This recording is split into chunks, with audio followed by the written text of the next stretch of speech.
Rodeo time. Got to get her on down the road. Do you want one of these, or you just got a coffee? I got a coffee. What is that? Ranch Fuel? What's Ranch Fuel? It's an energy drink. I think they're not far from here. They good? Yeah, we can share this one. No, I'm just kidding. We're working on a budget here. Yeah. I got two flavors. I got orange cream or blackberry. I can leave them both. Those are free. The next ones, you have to get on ranchfuel.com and use code Dale for 15% off. I wore your buckle today. Oh, yeah.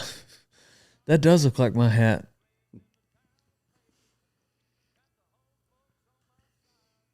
And just tell her it'll be a quick 5-hour interview. Yeah.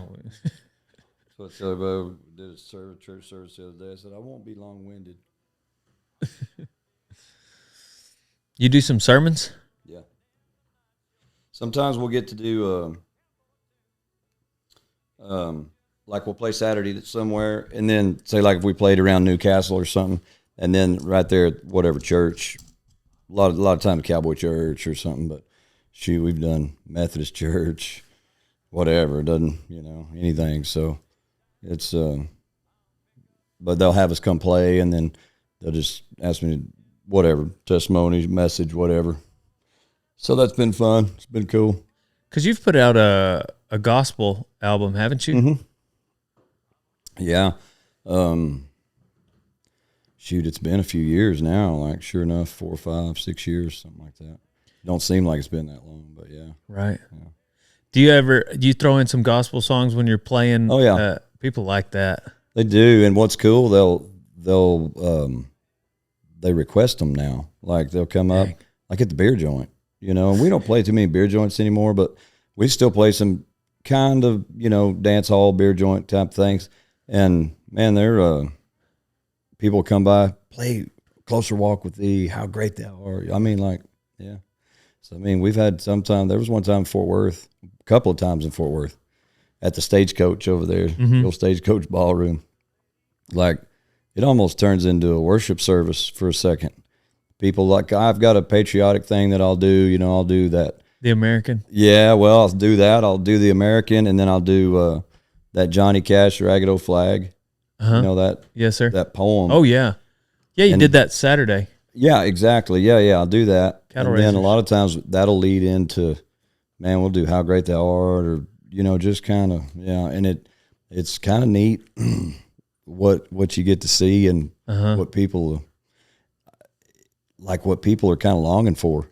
There'll be people out there that, they weren't expecting it, and then like they're just, they're cooked, like they're just crying, and yeah, so it's pretty cool. Yeah. Amazing Grace. Oh yeah. Did you for do sure. that one? Yeah. Man, that's neat to think about. I really enjoy it. I feel like I've probably got similar tastes as to most of your demographic. Yeah. And so it would be pretty cool to be at Billy Bob's or somewhere, Stagecoach, wherever you're playing, and hear somebody sing Amazing Grace. Like, Yeah. Our kind of culture I could see how just everybody be like, man, that's neat. He's playing that here. Well, absolutely. What's neat is hearing them sing it. Mm-hmm. So, like whenever you do Amazing Grace, a lot of times we'll do it, and then, man, I'll quit singing, and like we just quit, and the people will be singing it. That's when it's cool. I heard a quote or read a quote. I didn't hear him say it. He's been dead a long time. But Martin Luther, like the original, he said, better church in the ale house than the ale house in church. Yep.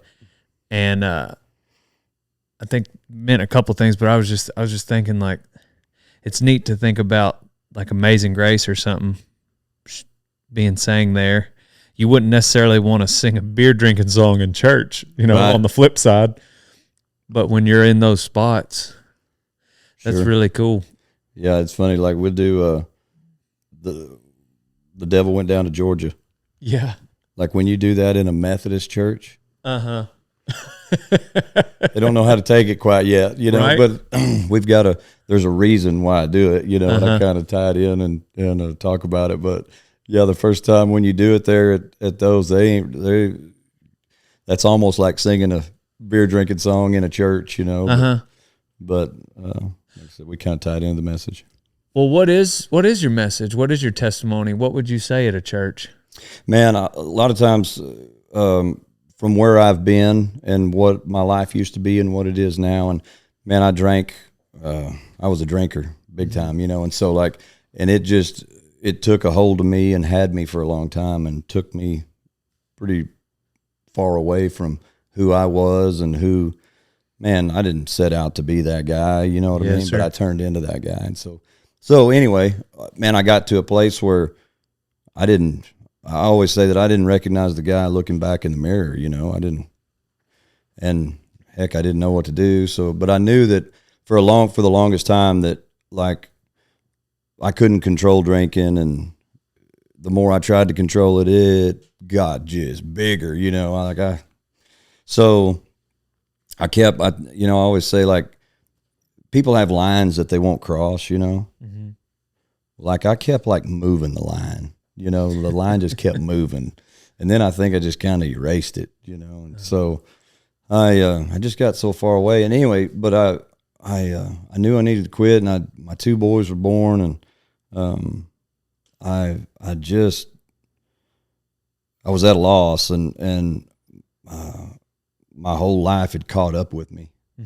And so anyway, I quit drinking, and I'd been sober for like 8 months, and just sober, you know what I mean? And it felt like there's a saying going around, a lot of the guys at AA and stuff like that, them old timers that are been sober for a long time, you know, they said, you know what sober stands for, don't you? I said, no. Son of a bitch, everything's real.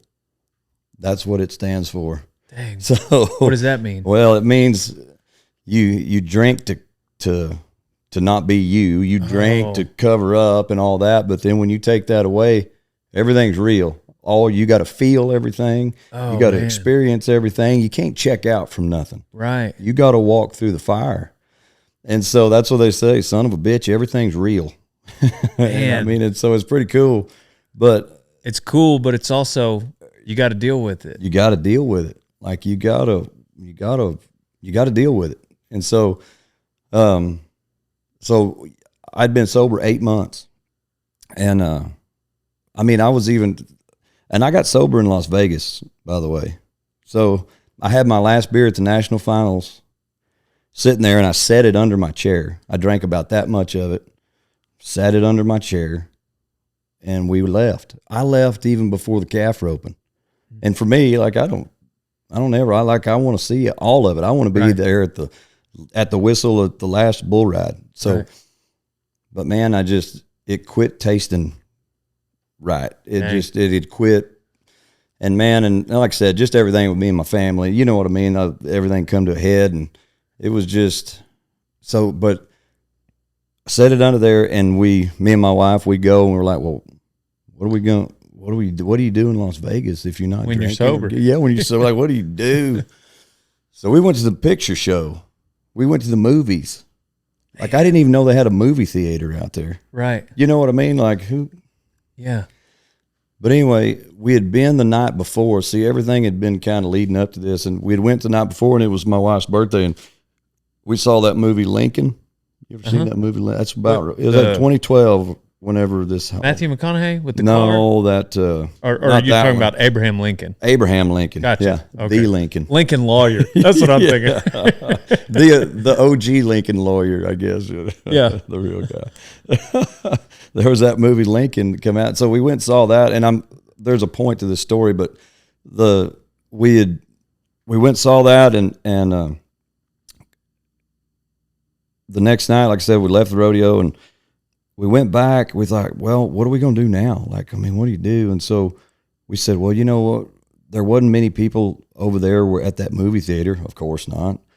So let's just go back over there, because we didn't want to be around nobody. See another movie. Let's go see another movie.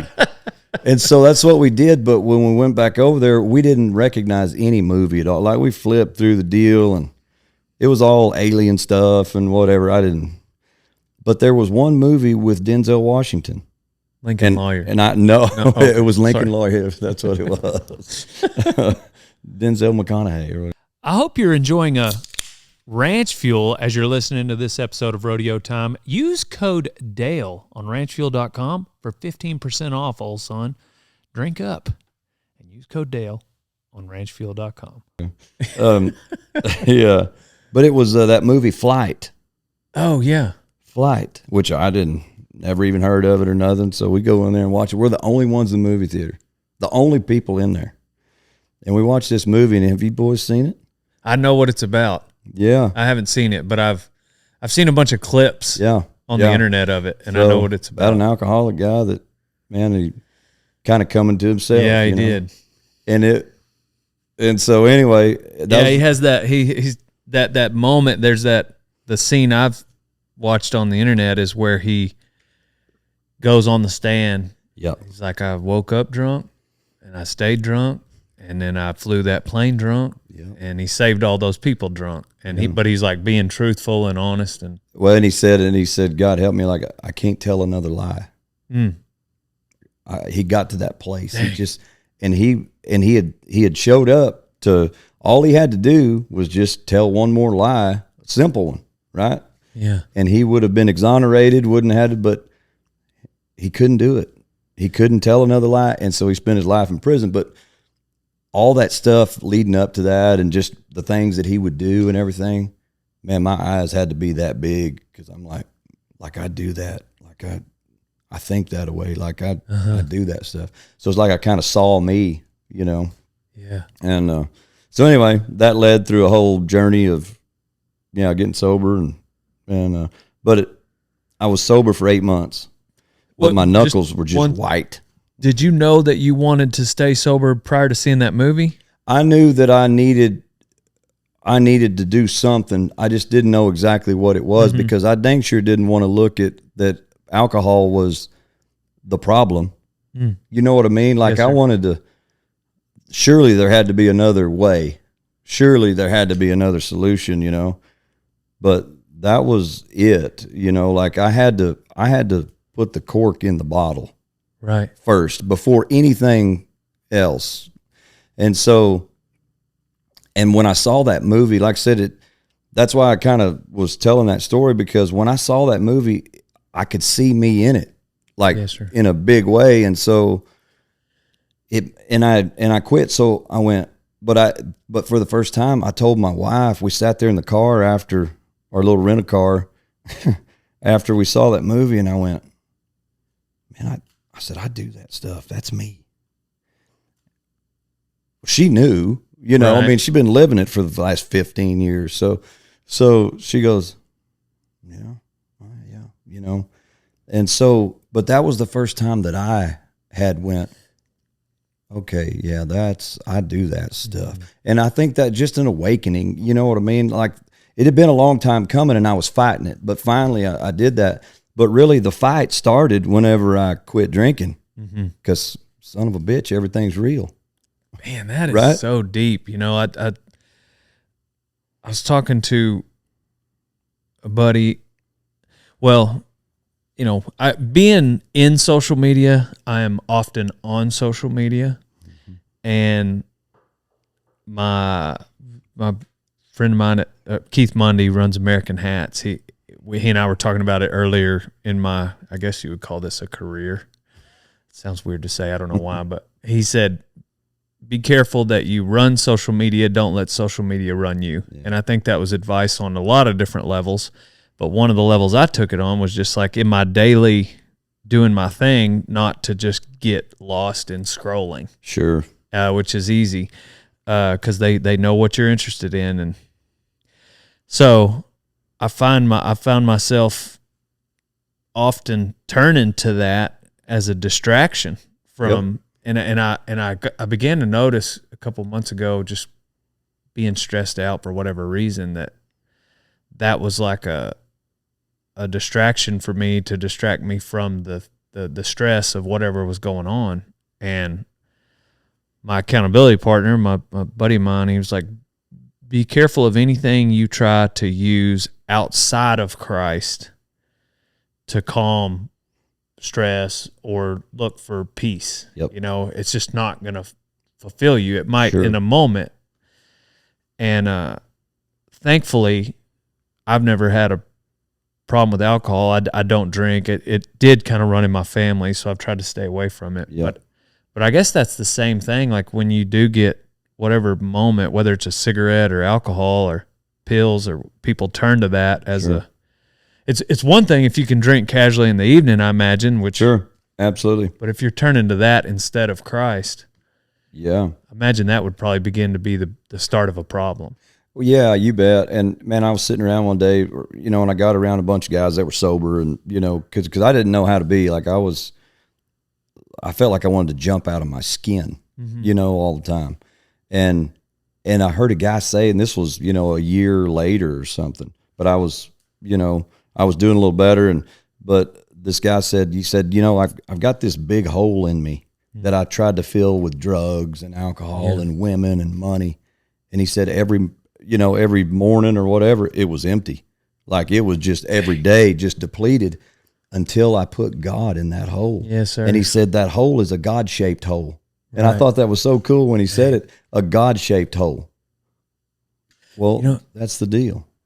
it's crazy thinking of, you know, when you started talking, it's like, oh man, somebody like Jake Hooker, like you get to go to all these places.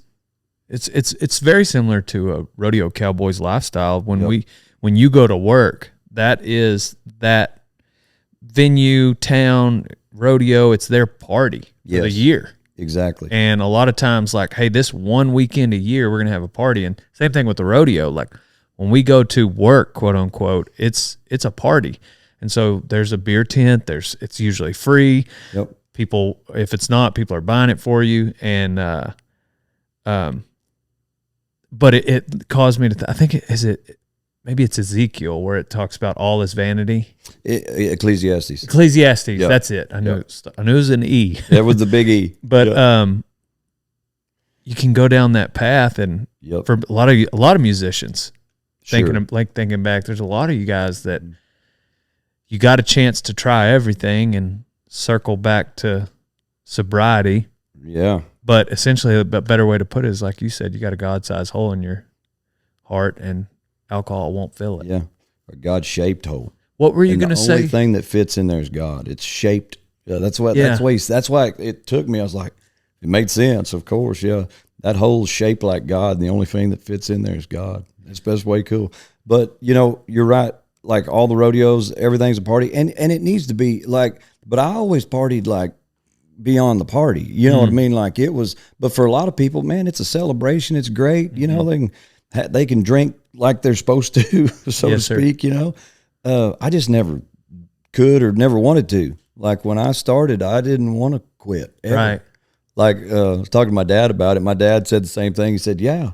He said, heck, like I want to drink all of it. Like I don't want just some of it. Like I want all of it. So that was how I always approached it. And anyway, but not for other people. Like they need to have, you know, at the rodeos or whatever, it's a celebration, it's a good time, you know, like not saying that about anybody, but just for me, like I came to a place for me that it didn't work for me. It just, and it hadn't for a long time. And, but like going back to the towns and the rodeos and what we get to do and the places we get to be at and play. And I do take that, you said it really good. Like that's their one-time event of the year. This is a big thing for whatever town it is or whatever. Well, man, and then if they hire us to play for it, well, I look at that as a partnership. Like I've partnered up with them to make that event the best that it can be. Mm-hmm. It ain't about me. It's about their event. And so I tell people all the time, they're like, you know, we get to certain places and whether it's a wedding or anything like that. And they'll say, man, okay, so you guys, your contract says this. My contract is 2 paragraphs, by the way. Yeah. Like it's 1 page with 2 paragraphs to say, we'll be here whenever y'all want us here and we'll do this for this much money. And that's it. Right. And like, but they said, you guys start at 8 and you say you're done at midnight or whatever. And I say, well, we're here now. So whatever y'all want us to do, we'll do. Like, and they just kind of look at you sometimes because they don't realize, hey, like I'm with you. This is your deal. Like it ain't my deal. Like I'm here for you, So that's, I take that, not lightly, like whenever, especially with the rodeos and events, you know what I mean? People's weddings and stuff like that, man, it ain't about me. I'm there to actually help make that thing better. Ever since I started riding bulls and punching fools, I've been wearing an American hat because I'm an American. I actually wore a different hat before that for the longest, but then my mom got a job. So wear an American hat, old son. Otherwise, you ain't no cowboy. Rock and roll denim is what Dale Brisby uses to spur his bucking bulls. I get the Reflex. Gives me the mobility I need to be the cowboy I am. So go to rockandrolldenim.com, old son. Yeah. I interrupted you a while ago. You were talking about at 8 months, you're white knuckling it. Yeah. Yeah. Well, that's what I was saying. That's when the battle begins. Like, heck, it was whenever you quit, because everything's real now and you don't know, I've got to go through everything. I got to deal with everything. I can't check out. And like you just do, you feel like a scab has been tore off or a Band-Aid ripped off or whatever. And everything's just real. It's sensitive, everything. And, man, for a year, not that I didn't do anything, but I wasn't comfortable doing anything. I'll say that. I wasn't comfortable at all doing anything. And, for 8 months, I went and saw this lady because I told my wife, and I tell this story because like we get home from Vegas and like I'm going stir crazy. I don't know. I told her, I said, hey, something ain't right here. Like I couldn't get back to center, and well, heck no. Well, center was drunk. You know what I mean? Like center, my center was, if I wasn't drunk, I knew I was going to get that away in a day or so, and it was okay. It was going to be okay. You know what I mean? Right. But that was gone now. I wasn't going to do that. So now I'm just kind of, like I said, you just unsettled. You're so unsettled. And so I told her, I said, hey, you got to call somebody. There's something wrong with me. You got to call somebody and get me, like, well, I need to talk to somebody, something. Because, she had told me before, like, hey, we can call some, they've got psychologists or, counselor people or whatever. And my response was always, well, who in their right mind would do that? Like, you know what I mean? Like, who's going to go see a counselor? I mean, that was my attitude about it, and I was totally against it. Well, not no more. I was totally on. I was like, I got to have some sort of relief, and I knew I needed to. So, but I made my wife call and get an appointment, but which she did, and that's a cool story too. And I won't bore you with it, but the lady that called back, we called 3 people, but the lady that called back was not taking any more clients. And my wife, she said, but tell me what's going on and I'll direct you to one of my other people. And we had gotten these people's names from people that we knew, my wife, so anyway, but she told her what was going on. And that lady, I call her the doctor lady. She said, you know what? Bring him in. I want to see him. And I saw her for 8 months. She made a spot for me. And it was so cool. Like, so as I look back on everything, I just see that when I made the decision to put the cork in the bottle, to do something different, like there was a path laid out, and it was almost like there'd be a crumb and another crumb and another, you know what I mean? Like, just like that movie. And then the next thing, the doctor person, and then whatever I read, like if I picked up a book or I picked up a magazine, there would be something about what I was going through or what me and my wife were going through. You know what I mean? Like it was talking directly to what was going on.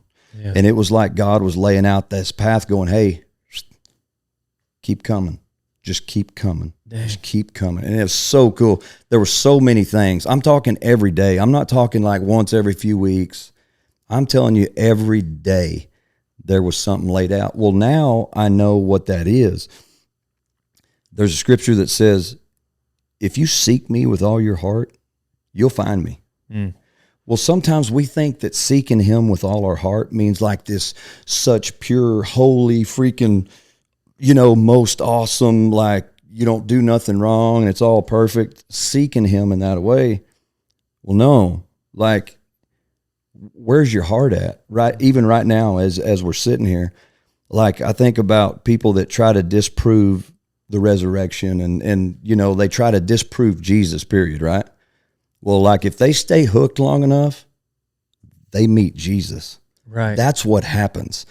They're seeking him with all their heart, and their heart is full of malice and freaking calloused over and just rank. And they're trying to come at it from an anti-Christ place, but yet he's still there and he meets them right where they're at. And when you meet Jesus, you're cooked in a great way, right? Like that's the deal. So he said, seek me and you'll find me. Like, and he says, like, I ain't hard to find. And so I was seeking, and not even realizing that I was seeking so much him, I was, but like, he was just like laying out like the shining a flashlight, basically, like, just keep coming, keep coming. It was way cool. And it's still that way. It's still that way today. When I search for him, and I do all the time, I find him. And that's cool. And so, like going from where I was from that place and getting to like, where I am today and the walk today and all that, seeing God through everything, that he was laying out this path going, that lady got me. Like I said, I can look back on it now and see exactly what it was. At the time, it was just, but she told me I got to a place there at about 8 months. And she said, I've taken you about as far as I can take you. You need to go get with them guys that are like you, that know how to stay sober and be okay, not just be sober. Because like a lot of people, they quit drinking, but they're not replacing nothing. Gotcha. They're just sober and like they're miserable. And I think a lot of guys do that. And I think cowboys a lot too, because they may quit drinking. They know that they need to, or maybe they get pressure or whatever, or maybe hopefully they like, if they're like me, or like if this talk resonates with them a little bit, like they're like, yeah, that's probably me. I need to quit. Well, like when you quit, like, again, that's when the fight happens, but you got to replace it. Like you got to stick God in that hole, because that's the whole crux of it. You're trying to do this on your own and you can't. And cowboys are the worst about it. Right. Like, no, I can do this. Right. And absolutely. Well, and cool. And we need to be that way, but like, we need to be that way, but toward the Lord. Like if I can get my strength from him, well, then I can go do that stuff. Yeah. You know what I mean? So anyway. Was she a Christian counselor, I assume? Well, she is, but she wasn't a Christian counselor. She just counselor lady. She's a counselor, and she's like a psychologist, or what they shrinks, what they call them, isn't it? Yeah. So she's a Christian, but it's maybe not necessarily. But she's just associated with like a church. No, not at all. Yeah, and I'm very glad of that. And I don't say that in a demeaning term to anybody like that, but like at that time, I think I would have ran. You know what I mean? I think I would have went, nah, I'm out. So where was your faith prior to that? Were you just not Christian at all? No, it wasn't that. Appreciated it. I got baptized when I was probably in 7th grade, gotcha. 6th grade as a kid. But when I tell my testimony, I tell this like that's as far as it went. Mm-hmm. I said yes. I believe in the Lord. I knew him ever since I was a kid, right? In church and do things. And we weren't just avid church goers, but I was in church enough. And man, you were already singing gospel songs, probably. I probably was. Yeah, I knew Amazing Grace for sure. You know, gotcha. But I knew about Jesus and I'd heard about Jesus and been around people. And I think this too. I had a great grandmother that was a praying woman. Like she was a praying woman. And I always think about this of what maybe she set in place for us kids, for all her grandkids, all her great grandkids, and just people. And so, because there's so much power in a faith-filled person. It says in James, it says the fervent prayer of a righteous man avails much. So like her prayers over us and family and stuff. So I ain't so sure that even as I was running as far as I could, I mean, I knew the Lord as a little boy, but like there's so many times I look back that I should have been dead. You know what I mean? Of things and I scathed by and, you know, but I think her prayers had a lot to do with it. Yes, my mother's prayers and stuff like that. So I was, it's not like I didn't know the Lord or an atheist or nothing like that, but I will say this, the further I got in drinking and the bigger that grew, the smaller my knowing of him, the smaller my belief became. Like I even remember saying this, like I cussed him. I even remember saying, shoot, I don't know about you guys. I don't think there is no God. I mean, that came out of my mouth a few times. Dang. Just being drunk, just, you know. But it got to that point. And man, that's what I'm saying. Like it got, when I say that I looked in the mirror and I didn't know who the guy was looking back.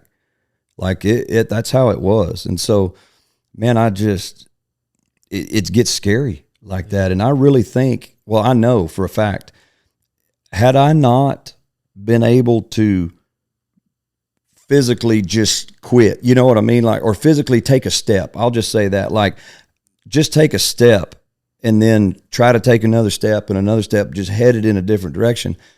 Man, I think I would have passed a point where it would have been so hard to come back. Gotcha. You know what I mean? Like it was like I was right there at this cliff. And if you step down to the next cliff, like it's steep on the way back up, you know? And so, and it's like, I could feel that. It's almost like I could sense it. You know what I mean? And so anyway, so praise God that I kept coming and, but it was a fight and there's a process to it. And like, it's such a great fight, such a great process too, that I was able to keep coming and to grow in the Lord, actually, you know, like, because, and what happened one day, the culmination of all of this is I was doing everything that I could to just stay sober and be okay. Mm-hmm. And like I said, it was 8-9 months. So I saw her for about 8 months. And I got around those guys at AA that were teaching me how to pray. They said, man, you got to learn how to pray. And I said, man, I don't know how to talk to God. I just don't. And they said, it don't matter. You just ask him to keep you sober in the morning when you get up, and then in the evening, thank him for it. Dang, that's simple. Simple. And what was so cool, I did that. So I did that. And not knowing what I'm doing, again, like not knowing what I'm doing. But I did that because I could tell that these guys were okay and they knew what they were talking about. So I did it, and that goes along, and I'm staying sober, and I'm putting one foot in front of the other, and I'm headed down this way, but I'm still not right. Like I'm fighting inside. You know what I mean? Like it's just, I just can't get comfortable. My teeth are gritted. I'm just, you know, I fly off at the handle, and, you know, and one day I was jogging in our other place in Paradise. I had an arena, built an arena, and we had pins, and we roped all the time. And so I was jogging in that arena, and I had it mapped out. I could go so many times around it, and it was like 2 miles or whatever, you know. So I'm just the whole time I'm like, I'm trying to pray, right? Or, you know, I'm trying to, but it's not. So I'm just mad, and I'm cussing at him like, what is, you know, just like you hear people talk about, I was cussing at God or hollering at God or whatever. Right. And I was, you know, I was mad, I was frustrated, and I couldn't get no relief. And get done running and I'm in my shop and I give me some water and drinking that water and I'm hanging on, you know, like there's just a fight going on in me. And man, I hit my knees. I just hit my knees. I'll probably squall doing this, but like, man, I hit my knees and I cried out to God. Yeah. And I said, God, I don't know how to talk to you. I don't know how to ask you for forgiveness. Like I'm so afraid to talk to you. Dang. And man, but I said, I need you. Like I need you. Right. And man, from that point on, that fight like left, you know, that particular fight, like that one of not being, of total fear basically. And like, totally being lost. I'll say that was gone. Like I cried out to God, and there's a scripture. And like I said, I didn't know this at the time, but there's a scripture and there's a few of them in Romans 10:13 says, whoever will call on the name of the Lord shall be saved. And so I did, which of course I didn't know it at the time, but I know it now. And I know that that's what happened with me. And I didn't even call out the name of Jesus. I just cried to God, you know, God. Well, from that point on, God introduced me to Jesus. Like I met Jesus from that. I always say that I cried out to God. He led me to Jesus, and Jesus baptized me in the Holy Spirit. So like there was this process, but it came, and it was so cool how it came. And there's a lot of details to it, but that was the main one right there. And that was at about a year? That was right at about a year, probably about 10 months in of being sober and just being. And like what year was it? 2012. Okay. 2012. Yep. Dang. So it's been 12, it'll be 13 years in December. It'll be 13 years that I've had a drink. Oh, you haven't drank since then? Oh, Lord, no.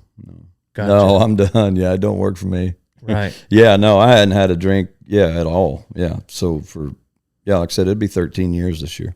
Wow. Yeah. I was talking to Tuff Edeman one day, and we were talking, and he said, Jackhammer. He called me Jackhammer. He said, Jackhammer. He said, it ain't no big deal. He said, like, there's some that can and some that can't, and you just can't. Right. And, made it real simple. Like, because you like, I've got so many great friends, and I've got friends like Jim Sharp's one of my best friends, Cody Lambert, Justin McBride, like these tough guys, these guys that are cowboys, and they go at life a certain way. Mm-hmm. And like, how are these guys going to respond to me being this, and man, that's why we're still best friends today. Very welcoming. Oh yeah. Yeah. I can imagine Jim just not skipping a beat. We had him on the podcast a couple dozen ago, and we worked cows with him, and he came by the house, and yeah, what a neat guy. Yeah, Jim's great. Very humble. But I got to visit with Cody too, but Lambert, but yeah, both those guys. I see it just being, oh, okay. Thanks for the information. And then on with the whatever we're doing. Yeah, and good. Let's go. Yeah, let's keep going. All right. Yeah, that's awesome. But not any like, and those guys, because when we're around each other, like making fun of you is like holding you accountable. Right. You know what I mean? If they're making fun of you, then that's a good thing, right. But on this, it was like kind of like my wife, like, yeah, you needed to quit. Right. It was, so, but yeah. And, Steve Priscilla, the team roper, Steve Priscilla, he's one of my best friends and has been for the longest time. And it was the same way with him, like, he was like, Jack, what, you all right? Like, what are you doing? You okay? Cause I'd pulled back from everybody. And, yeah. And and those guys, they just waited on me to be all right. And, yeah. So it's pretty cool. Like, I'm very fortunate. The friends that I have and the people that I try to surround myself with, then and now as well, but they're all guys that, you know, iron sharpens iron, right? And so like those guys, like when I need something, that's who I call. Like I call those guys because we all share the same goal or the way of doing things or life or whatever you call it. We're the same one. Like I talked to Cody Lambert this morning. Like we talk all the time, and like I like spending time with those guys. I want my kids to be around those guys because there's no gray area. Mm-hmm. It's either yes or no. And Jim Sharp's good about this. He said, "Hey Jack," he said, "we're gonna go down here." This was years ago. Going over to Fort Worth tonight. You want to go? Well, I said, "I don't know. I'm gonna see what we got going on." He goes, "Hey, it's just a yes or no question." Like you either can or you can't. It's just a yes or no question. But I was trying to kind of make it, well, if I can't go, I'm trying to smooth it or whatever. Like just make your yes, your no. Yeah. Yeah. So like I want my boys around those guys. Yeah. You know, that type of guys. And there's other guys too. Didn't you record something at Cody's barn? Yeah, we have. I want to record some more up there, but we're always over there. If I'm at Cody's, there's a guitar around somewhere. We're singing, but up there in his upstairs, it sounds good. Up in that loft that he has. Sent me a video of you playing up there. Yeah, man, it sounds good up there, and so I like going over there to do that. You know, and now with like all the stuff, you know, it's pretty simple to record, or simpler anyway, you know, to go up there and take the guys and just kind of sit around and acoustic do it. It'd be cool. What I'm trying to think. Oh, I remember my question, but how did sobriety affect your music career? Well, it's been way better. I can imagine. Yeah. You know, like, it was hard at first because you don't know where to get. Like one of the first jobs back, I had a week off or something. And I'm so thankful that I didn't take off any time because at some point I would have had to deal with it. But while I was going through, you know, I just kept having to show up to the beer joints and the whole deal. And I would come in the back door, set up right quick, play, and leave. I mean, like I was in and out quick, and people were like, "What's wrong with you?" Because I didn't know how to answer any questions yet. Right. Because I didn't know. You know what I mean? I just know that I'm just hanging on for dear life.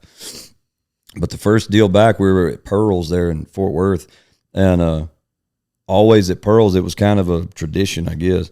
But they would, especially if the right guys were there, they would just bring a tray full of whiskey shots. I mean, as many as they could fit on that tray, like a pizza platter, you know? Yeah. And they just set them on the stage. Serving communion or something. Absolutely, yeah. It was bar communion.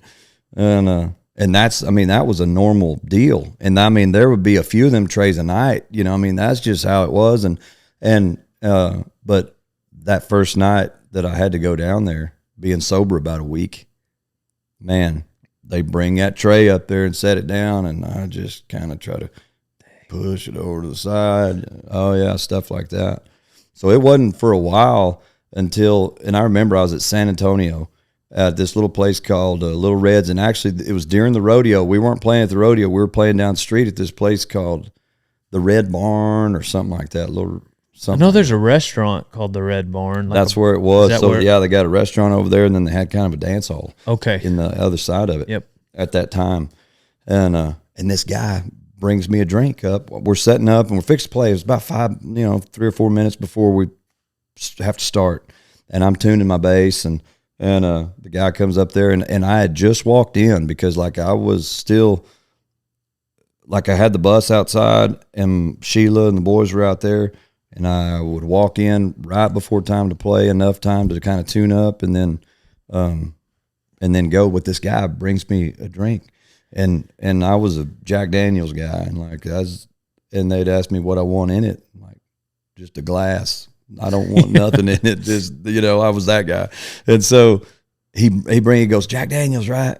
And I said, no, thank you. And I guess it was the way that I said no, or the way that I said no, like, no, thank you. And he goes like, oh man, what, did you quit or? And I said, yeah, I did, as a matter of fact. And I guess it was just the way that I said it, how it came out. But he just kind of took it back and he goes like, you mean like for good? And I said, yeah. I said, I'm done. Dang. And he pulled it back and goes, all right, man, okay. But that was the first time that I answered correctly on, because before, when somebody would offer, say, oh man, thank you, because I just didn't want to bring any attention to, you don't know what to say. And a lot of guys ask me that question now. They're like, man, how do you deal with, because I want to quit, but I don't know how to deal with it at the party or at the birthday party or the wedding, or, when my normal guys are bringing me drinks, my buddies, and you're going, no, I don't want any, when you've always taken it. Right. And I tell them that story of like, well, you got to get where it's okay. Like, you got to be okay with saying no. But it's got to, I guess it was just in me, the way that it came out in my constitution, I guess, of like that I was actually done. Yeah. And he could see it, like he could hear it, Right. I wouldn't mean to or nothing like that. Just, I guess it was just the way I said it, that he knew that I was done. There wasn't any, no, I'll later on, thank you. I wasn't bypassing nothing. I just met it straight on, and then that was it. And so then I knew how to answer from then on out. I remember really the only times getting made fun of for not drinking, the most I got made fun of for not drinking was high school. Oh, right. Which is so silly. Sure. 16, 17, 18-year-old kids. It's don't need you're to be like, drinking man, anyway. Nobody needs to be drinking, but it was just, I remember moments where it's just like, you're getting kind of ostracized for not doing this thing. And at the time I didn't drink. My dad didn't drink. I remember him having maybe 4 margaritas my whole life. Really?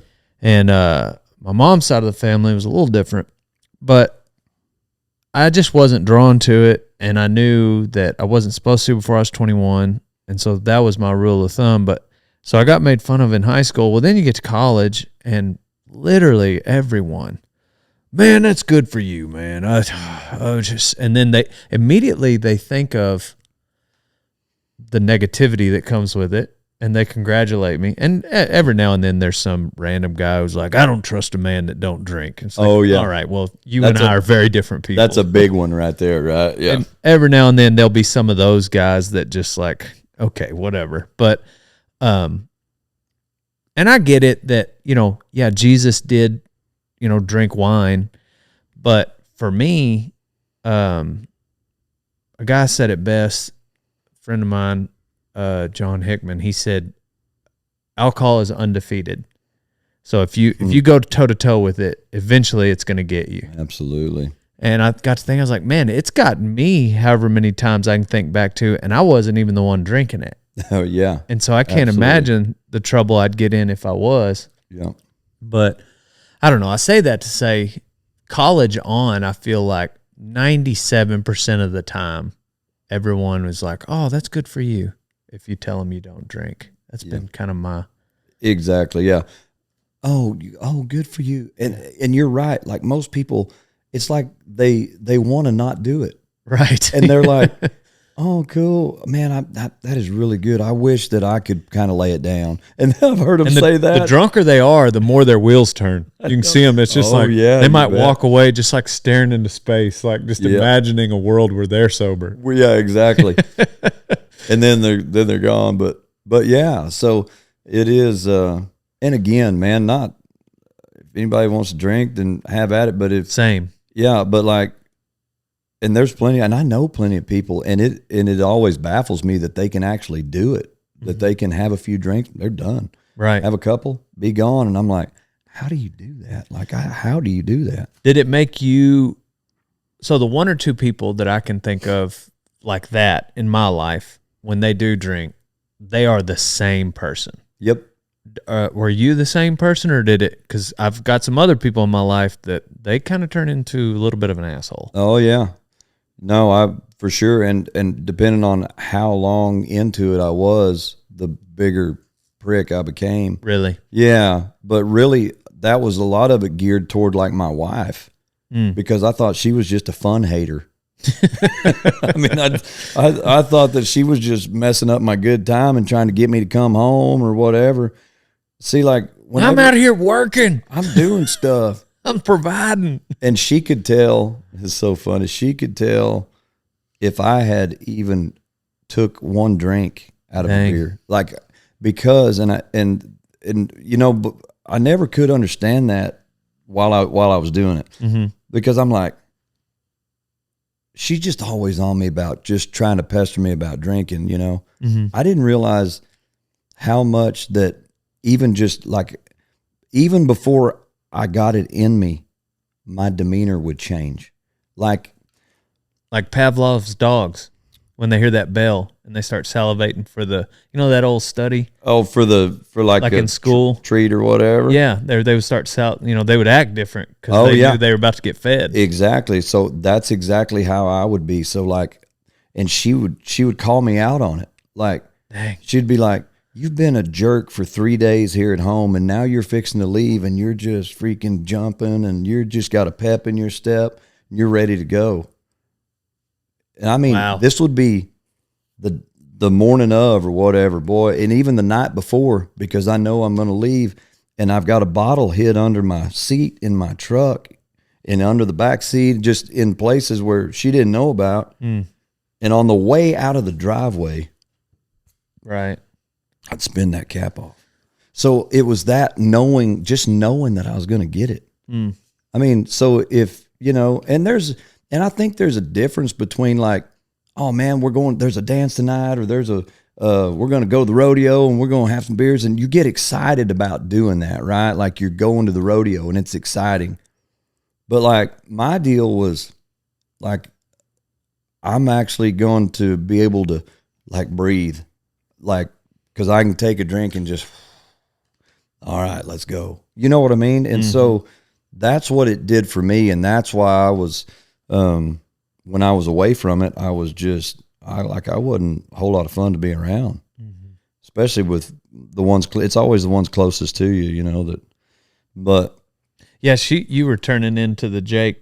It sounds like it's like right before you leave, like that's who she wanted at the house all the time. Yeah. So she didn't get that, you know. I can see how that would. Oh yeah, 100%. And then so she could tell, even like I said, I could just have one drink, and she'd call on the phone and I answer it, and she'd talk for a second. And she'd go, "You been drinking?" I said, "No." Of course, I said no. But I'd be like, I mean, I just opened. How can she, like I just opened this, and but it was the demeanor. It was in my voice. She could hear that I was fine. Yeah. And before I wasn't. You know what I mean? Right. So if somebody's hearing this and like that's you, you know, and if that's kind of you're going, oh my gosh, okay, yeah, that's me. Well, maybe that's a red flag, you know, like maybe that's something like might need to look at, you know. But, and again, not calling nobody out, but just saying, I get these questions sometimes. Guys call me and we'll talk because they know that I have quit and that I do something different, you know, and they'll ask me about it if they have a question. And so, but, and these are a lot of the questions sometimes of kind of that resonate with them. They'll be like, yeah, like I do that, you know, and so, yeah, if it helps. Good. When did you first start playing music? When I was a kid, like probably 6, 7 years old, my dad plays and sings, and we grew up in Pecos, and he played all them rodeo dances out there and just dances, period. Played a lot of all the honky tonks around there and all that, and so I grew up, you know, hearing that and like on a lot of times on Sundays they'd have a picking at somebody's house, and we as kids would get to go, and they would be sitting around picking and playing, and man, it was a lot of fun, but I was always drawn to the music, and so I started learning how to play. My dad plays bass too, and I wanted to learn how to play the bass, but he said, no, you got to learn how to play the guitar first. And so I'm trying to learn how to play the guitar. And my brother plays the guitar, and started learning that. And then a few years later, I got the bass and started playing that. I always wanted to play bass. That was always the deal. And so I started doing that. And yeah, but I grew up in that house where my dad sings good, like real good. Like he sings way better than I ever thought about singing. Really? Oh yeah. And I'm not saying that because he's my dad. Like it's a fact. I mean, he's got the pipes. He's got a magic that happens when he sings, and it's so cool because he just opens his mouth and it just happens. Mm-hmm. You know what I mean? Where a lot of guys are technical, or about this, and you're musical in your approach to it or whatever. He just rears back and lets it go, and it's awesome. What drew you to the bass? Him. And because he played it, and I just thought it, I guess it's cool. But I think even now, like I listen to records and everything, like the bass is what I'm drawn to. Like I can hear I hear all of it, but I just was drawn to that, I guess. And I think originally just because my dad did it, and I wanted to be like my dad. Mm-hmm. I wanted to sing and I wanted to play just like him. It's crazy. You just don't see a lot of leads. Playing bass, right? Playing bass, right? Well, and he played electric bass and still does play electric bass. So I started out playing electric bass. There's two of them on the wall. Those two there.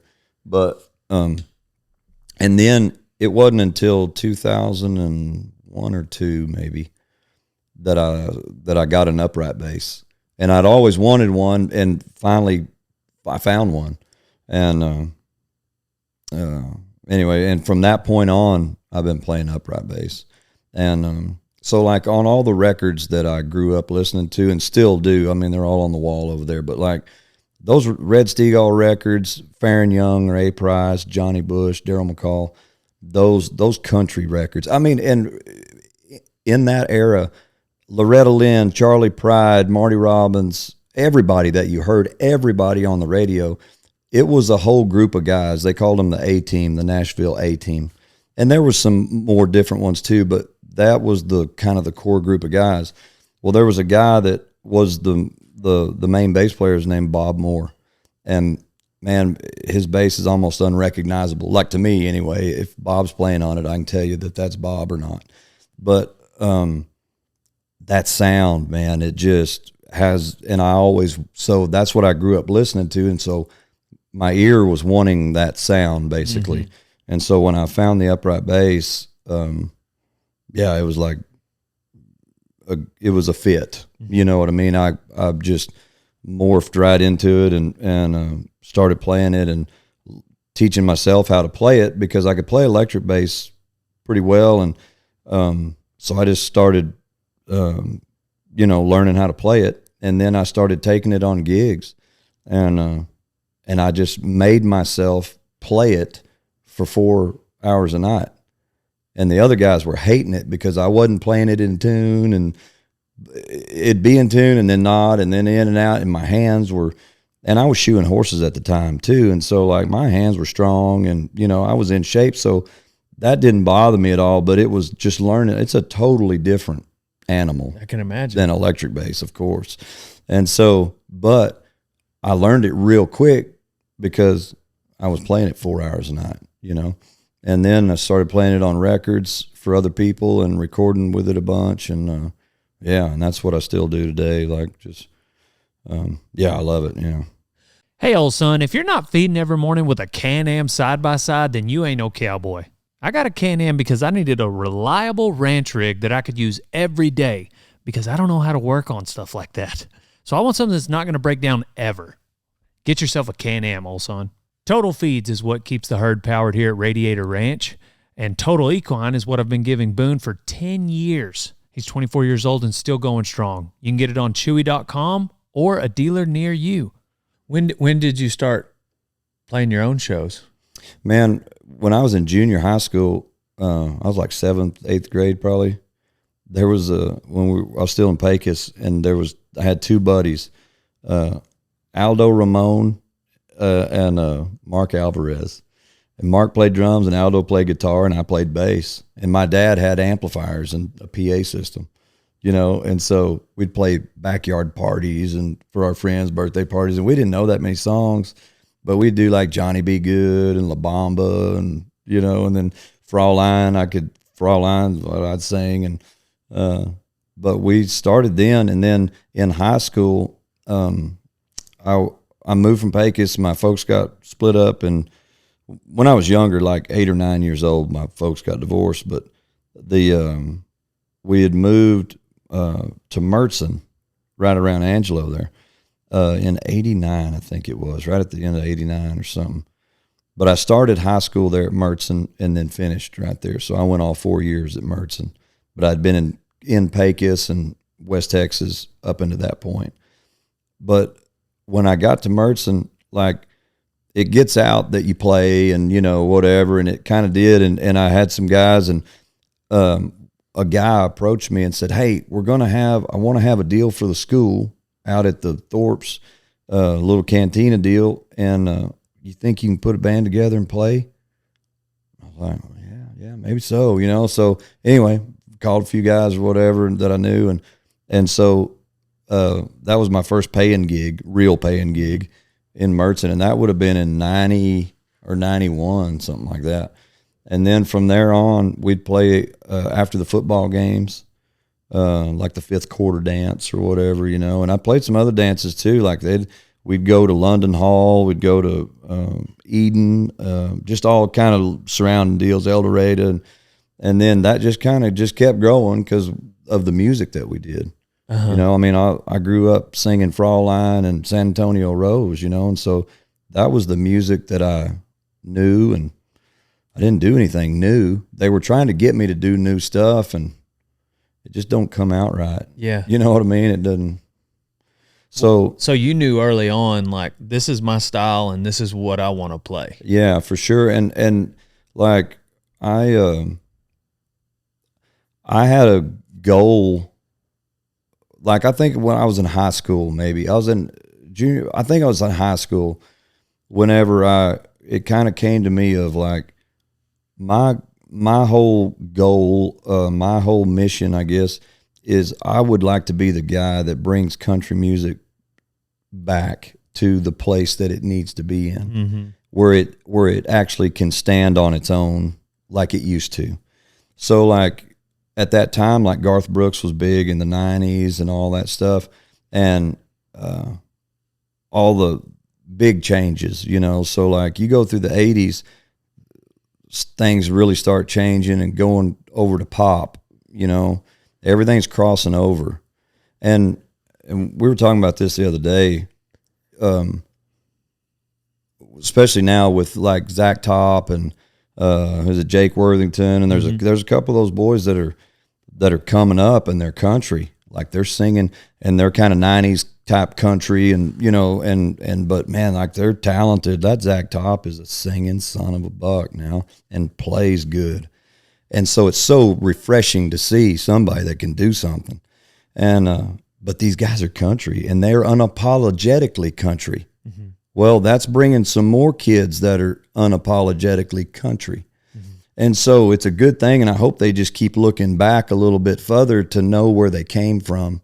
You know what I mean? Like, okay, well, how did we get to, I need to maybe do a little research here, because like, I don't want to get too far off this, but like you look at Ty, Jim, Cody, these guys, they know from where they came from. Right. Like, they know they know Jim Shoulders. They know all the greats from those times, and man, you ask them about it and they can just spout off bareback riders from back in the day, and bronc riders and horses, and then you ask some of the other guys, they're like who's that? You know what I mean? They don't know from where they came, and if they would maybe look, they might be a different guy. You know what I mean? Like, they might come actually from a different place, right? And so seeing that, like, I had this goal of wanting country music to be country music and actually not be this other stuff. And it's moved so far away from country at all. Like, it's not country music at all. Mm-hmm. You know what I mean? Like, it's something, and they can do it, whatever, but it's categorized as country music. And what happened was the crossover.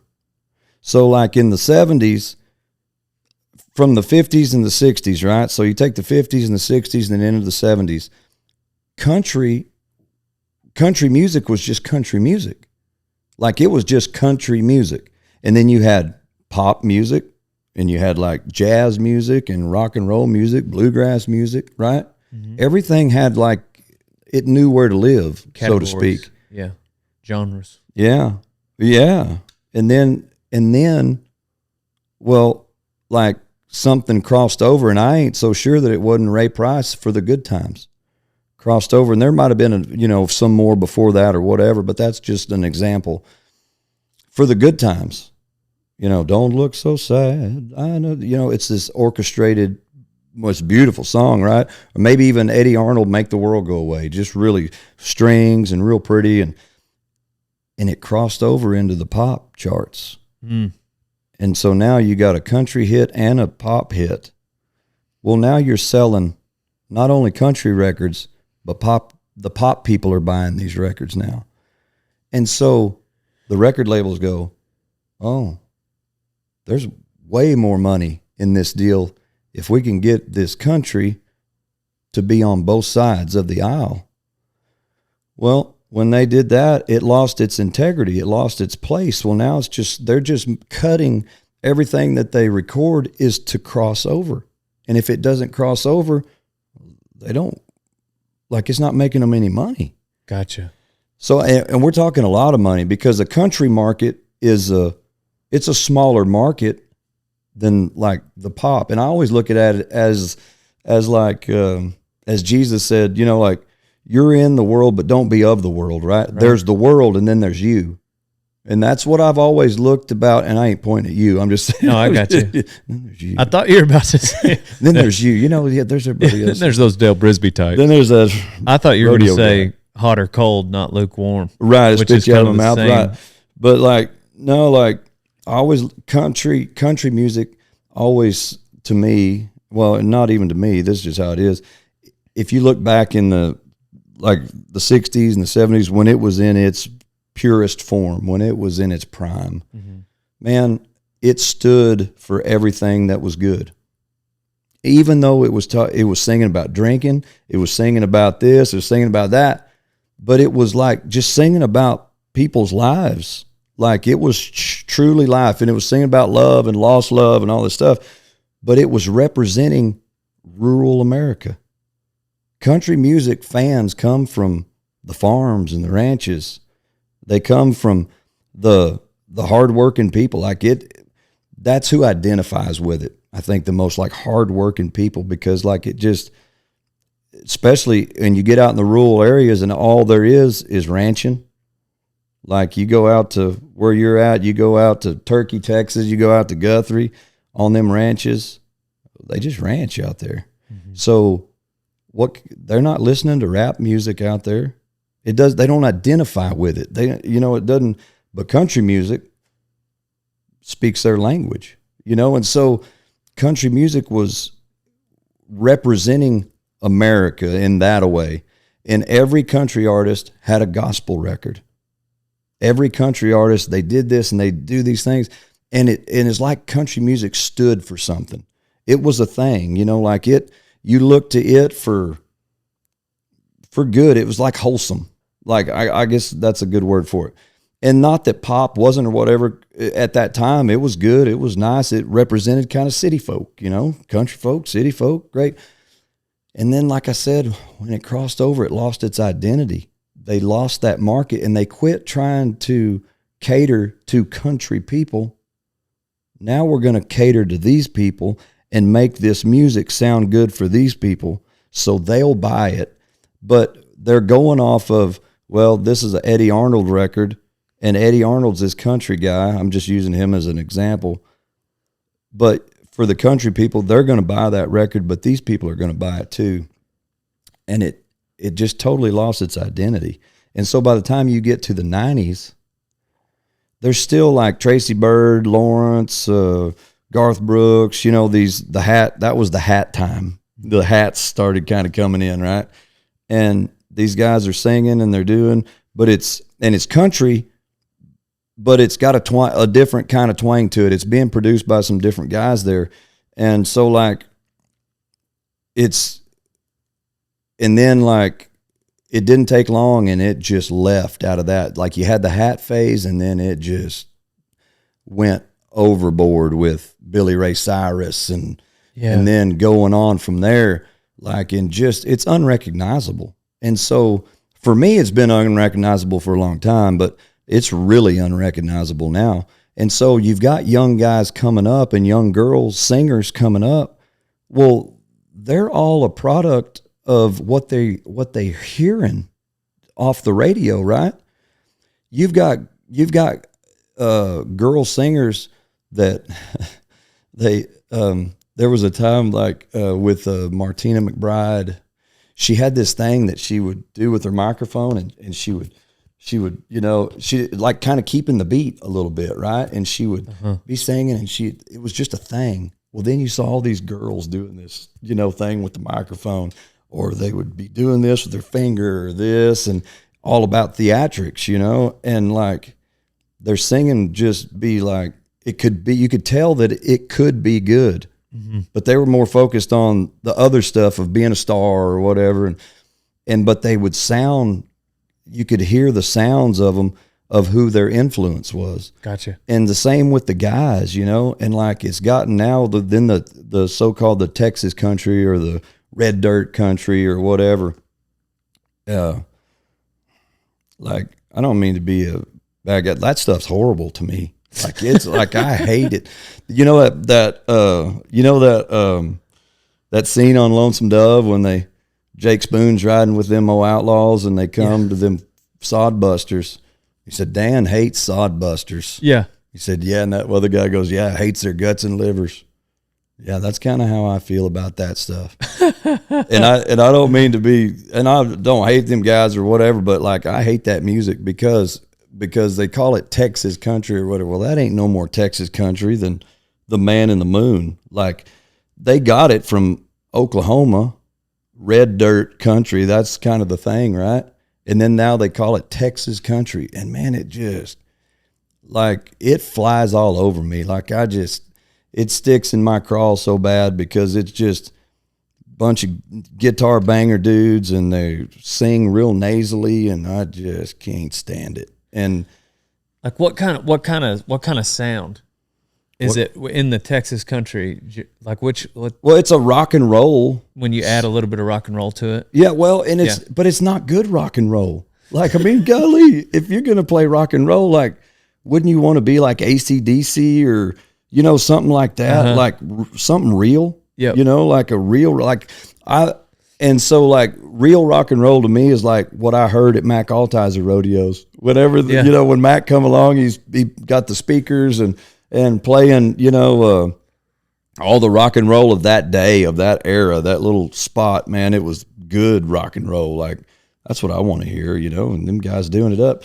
But now it's like they've meshed this stuff, and it's just kind of like at a frat party, somebody's sitting around with a guitar and, well, Shiner Bach beer and my old gal, I mean, like, what do you, like, I can't do it, and it just, and my whole point is the reason why I can't is because it took off with probably Pat Green and Robert Earl Keen and all those guys, and it bred a whole generation of them. And it's like a plague. It's like cancer to me. It really is. And it totally goes against everything that like I hold dear, and that it totally takes the integrity out of music. Like, yeah, and I think it gets me so much because they call it Texas country. I think that's why it gets me so much. I'm like, oh my gosh. Yeah. Where's your line? Will you find yourself on a bill with those guys? Where do you take or not take certain shows based on other music? I'm just wondering, well, we've been on the same shows as some of those guys, but like, man, not a whole lot. They'll have, and if they ever do, like they'll have us like open up for them or something like that. And, but man, it's real rare, really. There might be some other bands or something, and now all the other bands, whoever they are, they sound just like that. That's what they do. They ain't nothing country. Like we played the Texas Cattle Raisers deal Saturday night, same deal. And I met those guys in the band or whatever. They're nice guys and all that, of whoever they were, and they just doing cover songs and stuff, but that's what they were like doing, you know? Yeah. And it's just not good. And like at the Cattle Raisers, deal, like you're playing to a bunch of cowboys and ranchers.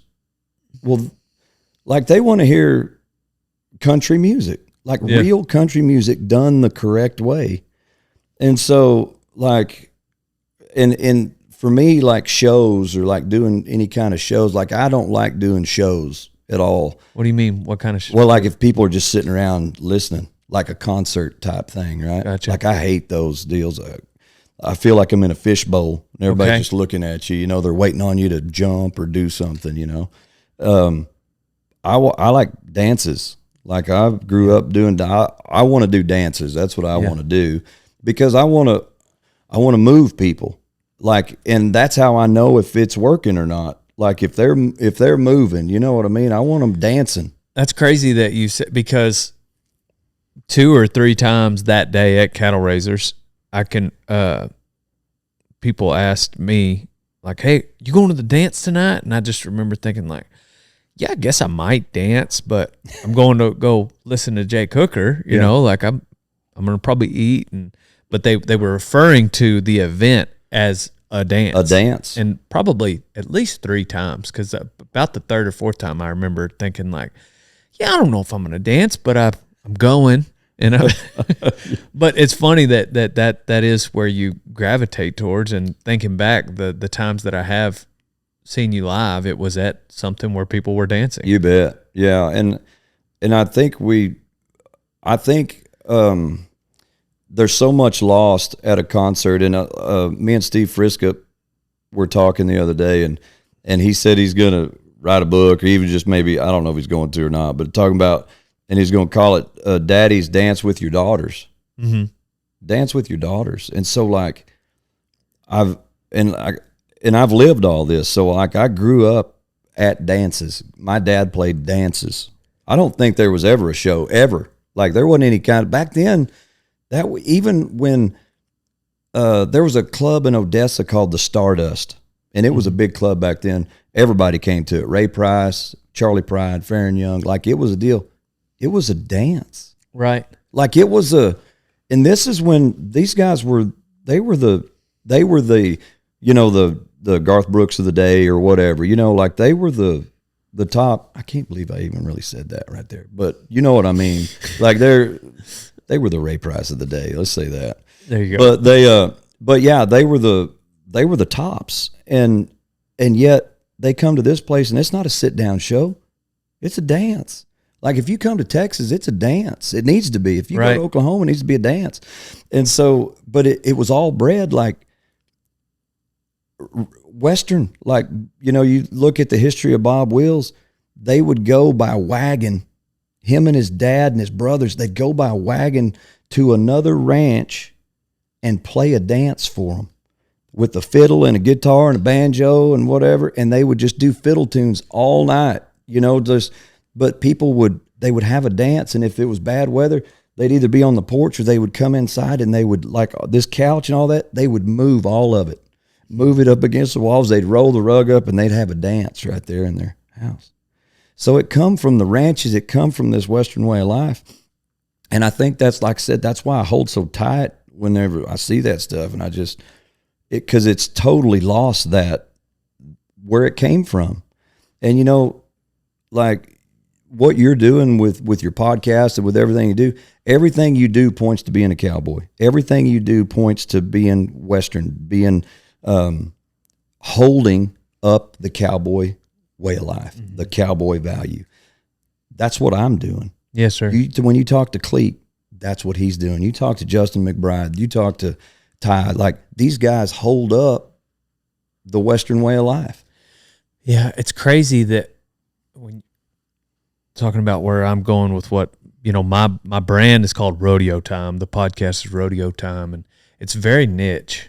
It's a niche within a niche, and I personally my life has been either rodeoing or cowboying, and those are the things that I'm passionate about. Yeah.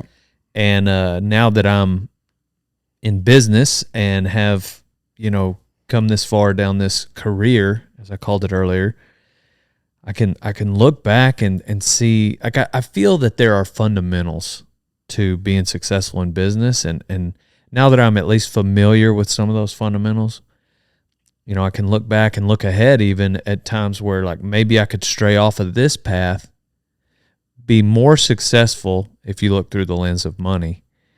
And if I were to change a few things to make what I'm doing more mainstream, but that's not me.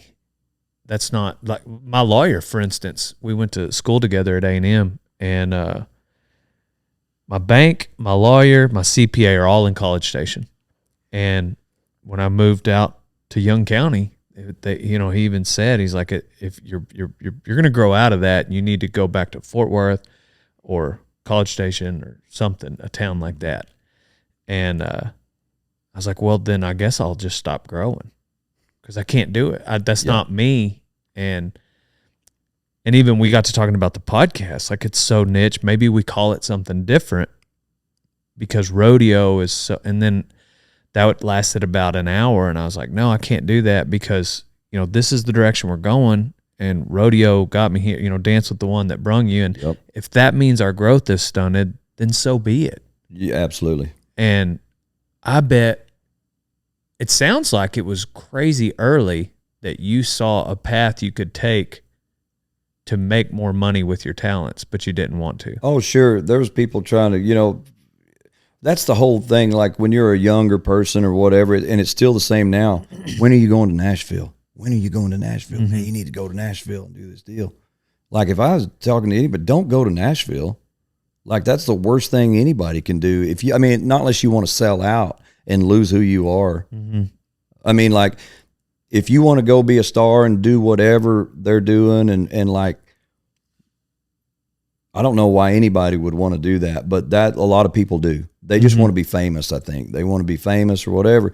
But I thank God so much that whenever I was younger, I had that in me that I respected the music and the way of life so much that that's what I wanted to do. Like I didn't want to go be famous or nothing like that. I've never wanted to be a star.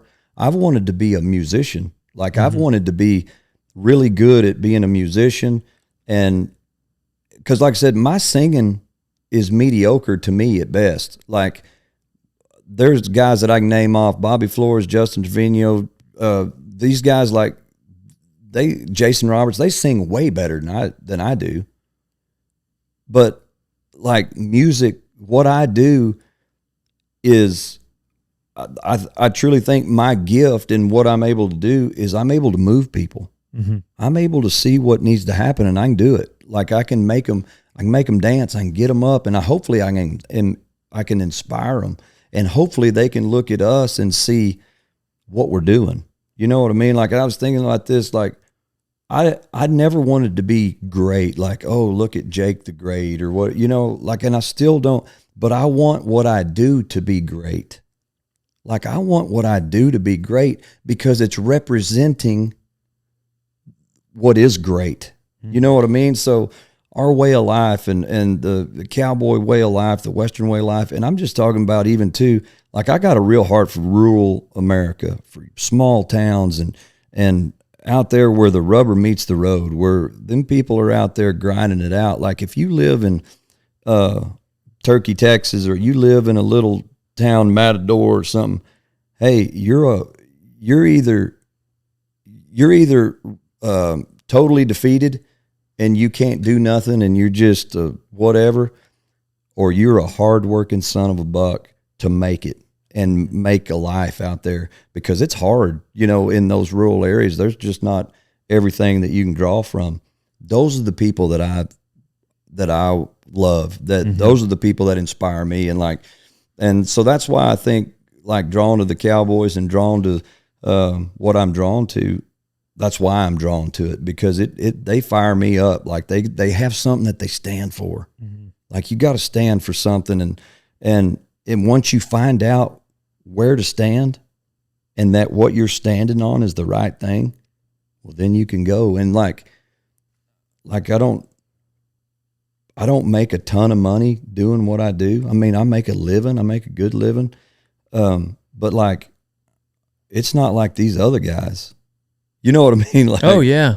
Guys are in the stratosphere. And I mean, they do these shows and they got these buses and they go around and they do their deal and they're making a lot of money and they're doing all this stuff. But I don't want to go do that.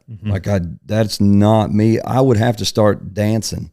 I'd have to, you know what I mean? I'd have to wear skinny jeans and look gay and because that's what they do.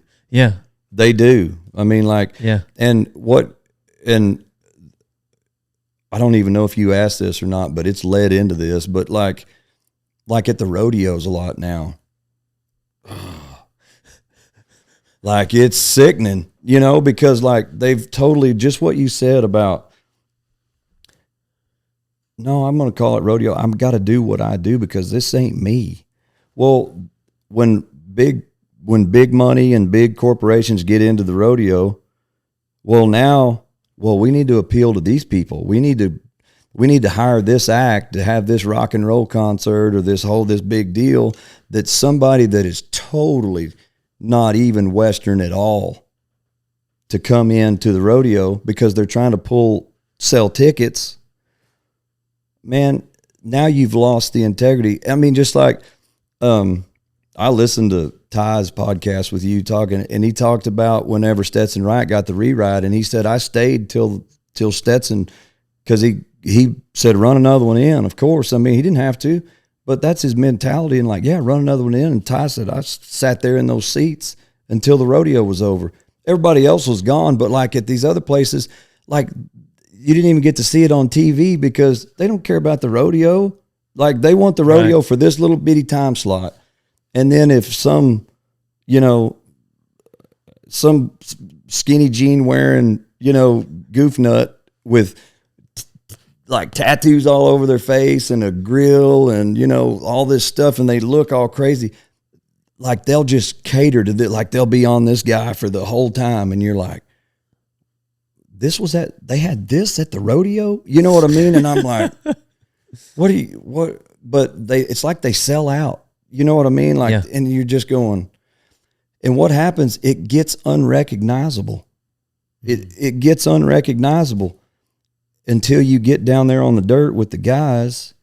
But what happens is and we've seen it, and you've seen it, it bleeds over into them too. Mm-hmm. It can, and if a guy ain't know who he is, he's cooked. He'll be, and again, I'm so thankful to be around the guys that I'm around and be able to talk to them guys, because talking about, and we're talking about Cowboys, but it applies to this music world too. All these guys, they'll put their cowboy hat on to go on stage. It looks like they slept in it, or they bought it at the convenience store, like them pink ones at the convenience store. Right. Yeah. Sefco. Yeah. I mean, they might as well be wearing that. And then some queer pants and they'll be dancing out there and doing their deal, and they'll try to be a look cowboy as they go on stage. But then they go back to their bus and they put on their little warm-ups and all their chains and their hat on sideways, and they listen to the rap music or whatever. They're not that at all. You know what? Yeah. They're not who they are or trying to portray to be. They're just doing their thing. they got a shtick or whatever. And like I said, it just, so they're the guys influencing these young kids coming up that are wanting to be singers or entertainers, and they think that that's how you do it. Yeah. And then you got shows like American Idol or all that stuff, and they just give you this shortcut to being famous. You know, it's just they throwing some bait out there so they can sell ratings, you know, like, but what it's done, it's created this shortcut path to stardom. Mm-hmm. And like you got and some great talent on there. I mean, like you see people that sing and you're like, oh my gosh, like that's a singing son of a gun. And tons of them show up for these auditions to be famous, just to get a deal. Well, why don't you just get your guitar and go to the restaurant, the local restaurant in your town, to the local beer joint or wherever, and start singing? Yeah. And like, well, and they'll say, well, they're not going to pay me. So that's what you're doing it for? How bad do you want it? Yeah, dude, just show up. If you're going to do something, go do it. Yeah. I don't know. I can't tell you how many times that I've had to pay a place almost to play. You know, like we do a door gig, and like the guys, I had to pay my guys out of my pocket because the door didn't bring in near enough money to pay any of us. I like how you use the term shortcut. Sure, it's a shortcut. Yeah, that's what. And I mean, I've seen some shortcuts in my line of work too, and some of them are obvious, and some of them are less obvious, and you know, you kind of have to decipher between like, all right, am I just trying to work hard and this is the next wise move, or am I looking for a shortcut? Yeah, I think the way to avoid and the way to tell whether or not I'm looking for a shortcut or if this is the next wise move is if you look at success through the lens of money, you know, which is Yep. you know, in this world, sometimes that's it's an easy trap to fall into because that's how they judge it. that's how people judge success. Yep. And that's also like how you do anything, you know, like maybe you actually are just starving or like, you know, even just, you're just trying to make the next truck payment or mortgage payment or whatever. And so you get tempted to take a shortcut. Yep. Or maybe you are just hungry for the fame. And I don't know, looking back, I can't think of any off the top of my head of just like prime example. Well, I mean, for one, I think in my content, a shortcut might be, it's hard in comedy. I think it's more difficult, challenging to make, you know, a 4-year-old kid laugh and a 54-year-old, you know, man laugh. Sure. And also the 24-year-old in the middle and the 14-year-old. And there's just so many different. And so there is a shortcut of like, where if you do cuss, if you do just toe the line and cross the line with what's appropriate, that, you know, because there's way more people out there with lesser morals than there are with more. So like there's always a temptation with content. Like, Sure. we can cross this line and this video probably do better. I know that sounds weird. Like No, right I know now, exactly what you're talking about. as we're, but maybe even in music too. Like if you did You bet. cuss a little more or talk about certain things, you know, getting drunk or whatever, Yep. women, like you could probably relate to more people. So there is a dollar sign at the end of that. And my very first video that we made, and I'm not trying to paint myself I'm not trying to pat myself on the back. I guess I'm just trying to relate that I see those shortcuts in my industry. Sure.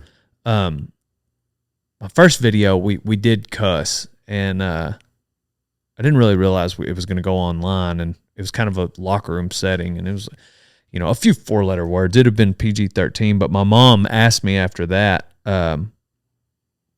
well, can my second graders watch it? Because she was a teacher at the time. And I was like, well, you better not show them that first one, but they can watch the rest of them. Yeah. And there's been a few where some you know, like the Sure. language is, I'm pretty sure probably PG-13 is like but for the most part, everything's PG. Yeah. And anyhow, I guess I'm just trying to relate. I can see those shortcuts, and we all have those temptations. But I feel like so long as you can, what you're trying to say is maybe not get distracted by the money or stardom and just stay true to where you came from. Well, 100%. And like, what's your motivation? Like, what are you doing it for? Like for me, again, I grew up, my dad was singing and playing, and my mother run barrels, you know, she was rodeoing. And so like I had like the best of both worlds, you know, like I wanted to be a cowboy, and my dad was a cowboy. He worked at the feedlot there and sang and played music. And so like I had the best of both worlds. I mean, that's what I wanted to do, and that's all I ever wanted to do. That's all I ever wanted to be. And so, and out of that, of wanting to be that, but all the people in my life that I looked up to, I think that's the other thing too, maybe like there was always good guidance in my life. I'll say that. You know, there was always good guys, my dad's friends or whoever was around. Because like my dad, like he didn't let just anybody around. You know what I mean? Like we were around, and if somebody was out of line, and I come from this generation, I come from men of this generation and who I was around. Like if somebody cussed in front of a woman, Right. dude, they were picking their teeth up off the ground. Right. Like immediately. There wasn't even there might be one warning of, hey, y'all are getting a little much over here, you know? Yeah.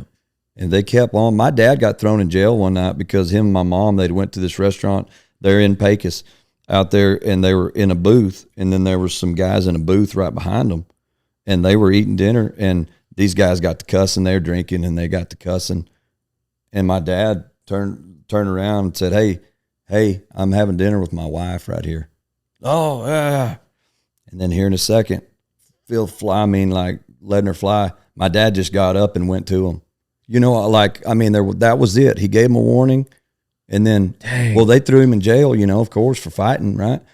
But it was that way. That was just one time. Like, it happened a lot, you know. I mean, so That's it crazy. was, but I mean, like, That's what you were raised and by. that's what I was raised with. And so, like, and I've got friends that are that way, that like you don't do that, you know. And so, but now it's gotten crazy. I think here in the last like 5 years, is what it seems like, maybe longer, but like cussing is just like saying anything, you know what I mean? Like they don't even think about it. And you can tell that like they just don't even think about it. They just cuss and guys, you know, around, and there'll be women around and all this stuff. And hey, like I was at a track meet the other day, and my son was running. I was up there in the bleachers, and some other kids from another school or whatever, they were kind of camped back down behind the bleachers, you know, and some kid come up and said something, you know. And I mean, it was just like a knee-jerk reaction from me. I said, hey, like you don't talk that way around it. Shut up. Oh, yes, sir. Sorry, you know, like, but I've found myself here, the older I get, the knee-jerk reaction is like happening, and I ain't like it's uncontrollable. You know what I mean? Like I'm getting more. So, but this stuff's around, and you're like, man, who does that? Like, would your mother approve of that? You know what I mean? Like, come on now. Like, just like you're saying, can my second graders watch that? So everything that, you know, you're doing, everything that I want to be doing, I want kids to be able to see that and be able to see it. Like, I don't want to be hiding around in the dark doing stuff, you know what I mean? Or, oh no, you can't watch that. Like, that's not who I feel like we're supposed to be.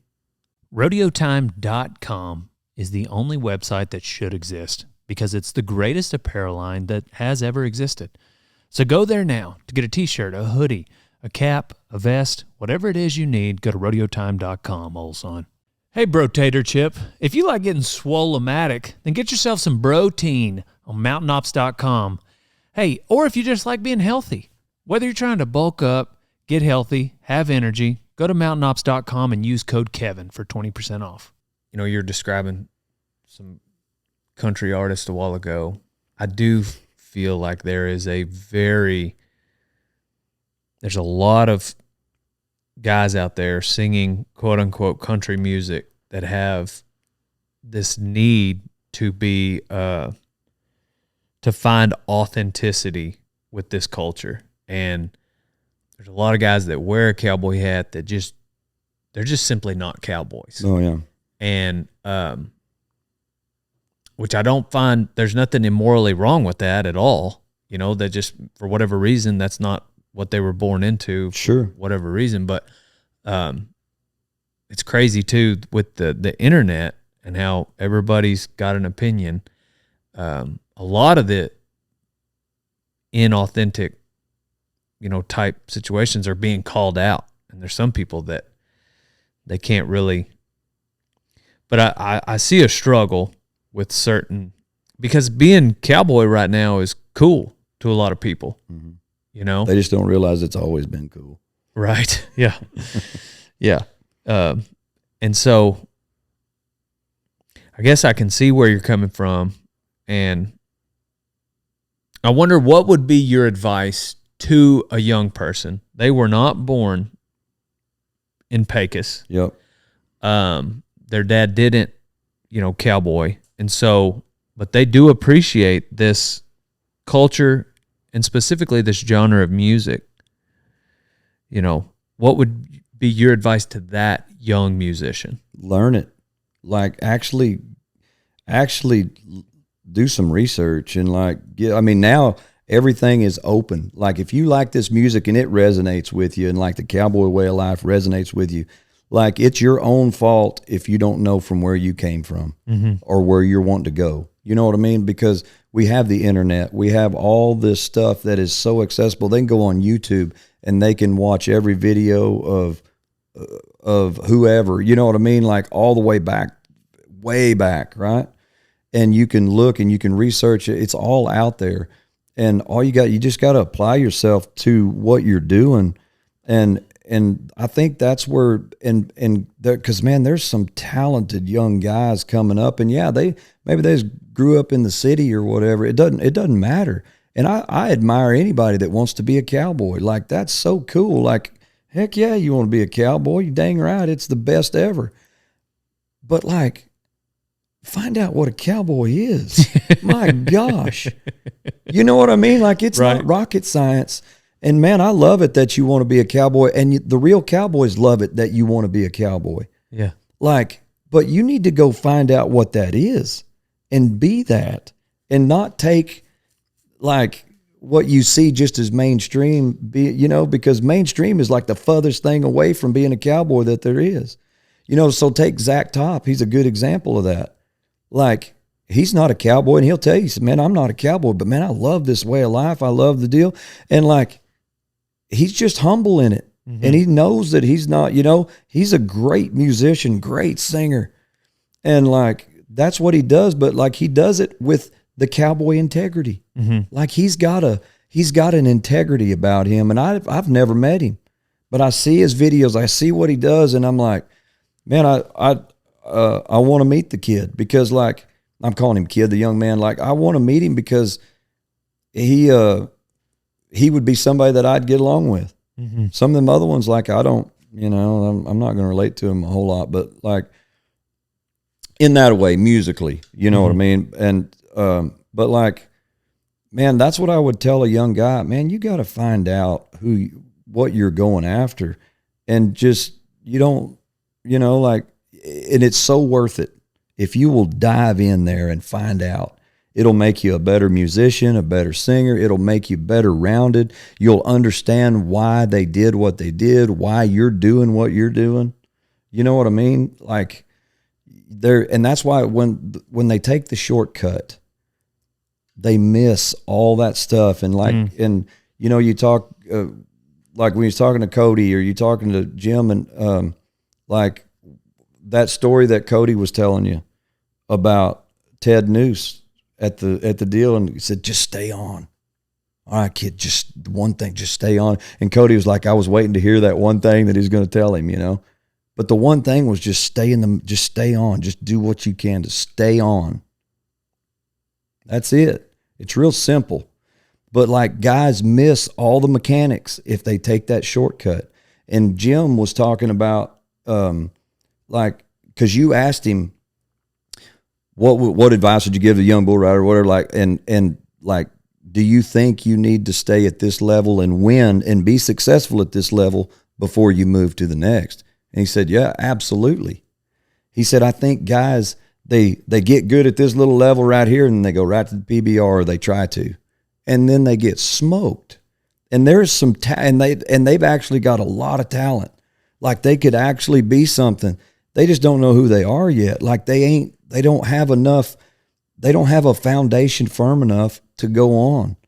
If they will just be patient, and I love this, and Ty talks about this, and Justin McBride, we were talking one day, and he said, like, enjoy this process. Like, enjoy the process of getting somewhere.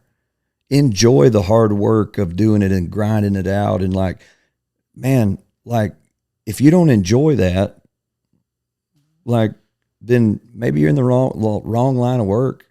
You know what I mean? So it's that, and that applies to every musician doing this. Like, I want, Bob Wills, he said, they asked him about hiring musicians. Man, who's the best guy? They're talking about this. And he said, well, I don't hire musicians. He said, I hire men. Dang. And that's it. Like, because there's been great musicians. I know a ton of them, like guys that are players that could be playing with me, or that I've been on the bandstand with, and they're miserable to be on the bandstand with because they're jerks. Yeah. Not Not all of them, but some of them, like Right. you just don't want to be around them. They're great. Like they're crazy good. Mm-hmm. Like, so every time I have a guy or whatever, I hire men. Like, that's what I'm looking for. I'm looking for a guy because, like, for us, like, we don't travel on a bus.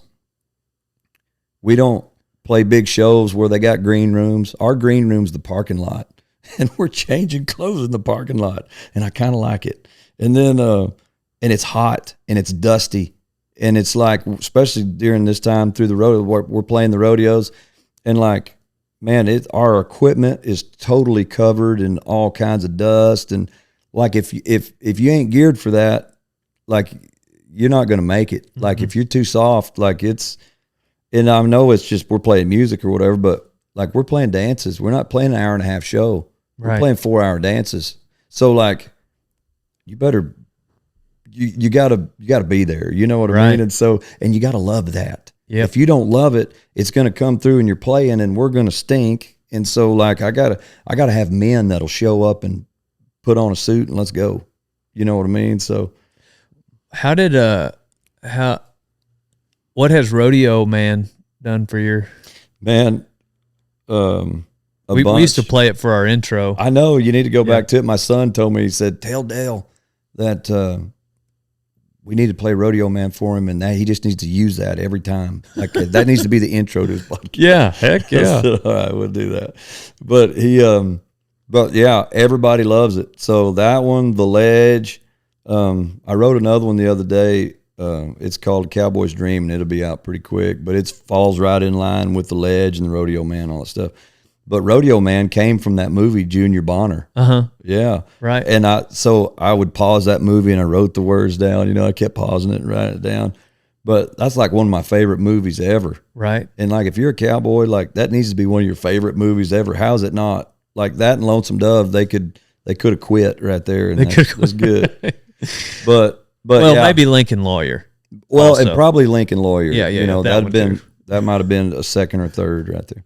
Yeah, that man, it gets played at every rodeo. I feel I know like it. It's so cool, and I'm not the only one that's cut it. I didn't write it. I wish I forget that guy's name that wrote it, but he's the guy in the movie doing it, on the deal. But he didn't have much success with it. really. Nah, I mean, it was Yeah. just kind Everybody of a local thinks deal. it's your song. Everybody thinks it's ours. Pauline Reese, she cut it. That girl singer, and maybe I don't know if anybody else has, but yeah. But I think it's just because of who we play for. Like where we're at, and all the ranch hands and all the rodeo guys. And for me, getting into the rodeo deal, like, I'm friends with, like, we've talked about Jim and Cody and all them, but Steve Priscilla was one of the main guys that got me going, because we play the Spicer Grip every year. We were playing out in Vegas at the finals, and we were playing 10 nights straight. We did it for like 3 years at the Excalibur. We were there 10 nights straight. And and Steve Priscilla was staying there because that was one of the hotels that hosted the team ropers. Well, he would come through and he loves that music. You know what I mean? Like he's from the old school and like, you know, loves it. I mean, like and so he heard us playing. Well, shoot, he comes in there and sits down, you know, and I see him because I'm a fan, of course, and I know, you know, and so I see him sitting there, and we were about done because by the time he got back in there, you know, it was almost done, and we get to talking, and we just hit it off right there quick. Well, every night he was coming back after the rodeo, and then he'd bring more guys and everything, and then he got us to play at the Spicer Grip, and we've been there for 22 years, 20, whatever it was. That was in 03, 02, first time we were there, something like that, and we've been there every year since. And so being around all of those guys like that, and I met, you know, Rich and shoeing horses too. Like I shod for Trevor, and I crippled Sikkim before the finals one year. Ooh. Yeah, I did that. You're welcome, Trevor. But like, so just being able to be around a lot of those guys, but I think that's why the rodeo man, of course, you know, for me doing it, I guess that's why it's been so good, just because of all you guys, like all the rodeo hands, like they just like it. It's just kind of it started out as like a cult thing almost, you know, and kind of, it's just made its way through, and I hope all of them do. And like the song "The Ledge," I wrote it about Guy Allen. I actually wrote that one, yeah. So and no matter whatever night it is, people want to hear Rodeo Man, The Ledge, and they want to hear Green Snakes on the Ceiling. Yep. No matter where, that's what they always want to hear. So yeah. So it's cool. Well, what's next for you? Same. I've got two boys. I got Mac and Marshall. Mac is 17, and he plays guitar with me. And then Marshall, he plays these drums that are back here. But they're both playing. He's 14. He'll be 15 in May. But it's raising those guys and getting them to where it's, because they love it too. Like they're eat up with it, and they kind of share the same. And I guess because they grew up in the house with me, but like the same passion for it. You know, they love it, and they want to do it right, or, you know, they want to, you know what I mean? They get it. So, yes, sir. And they can do it. They can play. And there's a bunch of other kids coming that can play. So I hope that we can pass that on and do it. Just keep doing what we're doing, but always doing it better. And just, yeah, like I said, this thing that we've been doing all these years, and like it's just doing, you know what I mean? Yeah, it's not like a path to stardom or nothing like that, but I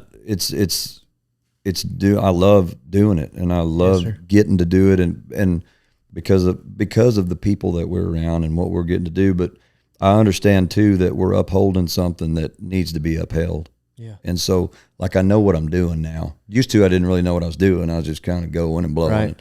But I know what I'm doing now. And so I feel a responsibility to it for sure. But, like, I love it. You know what I mean? Yeah. Like guys like Jody Nix are the same way, you know, just to, you know. So I want to see more guys get it. I want to see more guys actually get it, like understand what's going on. I think the first time I saw you live was at Jacobs Crawley's wedding. That's right. Yep. Way down there where you think you can't drive no more. Yeah, that's right, man. Because we went to Helotes, and he got married 2 years after, on the day that my dad died. So it would have been May 2nd. Oh, wow. 2015, I believe, was his anniversary. But so we rode at Helotes, and then we went down there to golly, what's that little town? Oh, y'all got on at the rodeo at Helotes? Yes, sir. Yeah, nice. Yeah, and on the Thursday, and then his but yeah, I had officiated his wedding. Yeah. Yeah. That's right. Yeah. Yeah. I made a joke at the beginning of the wedding. He was talking about, well, I picked him up from the airport like a couple of months before, and he was like, yeah, I think it was the first time I saw him in person since he had gotten engaged. Oh, right. And I picked him up at the airport, and I was like, "So, man, are you excited?" And he knew what I was talking about, you know. And he's like, "Dude, I am so excited. Jay Cooker's going to play at my wedding." That's awesome.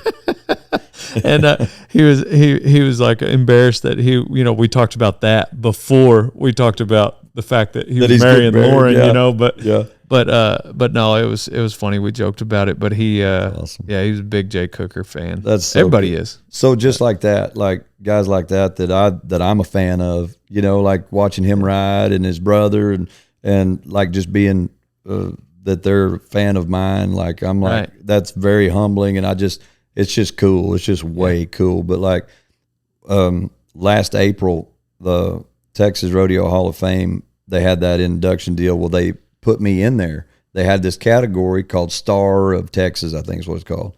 So Jody Nix got in the year before. That was the first year they had it, and they put Jody Nix in the Texas Rodeo Cowboy Hall of Fame. Well, then they put me in last year.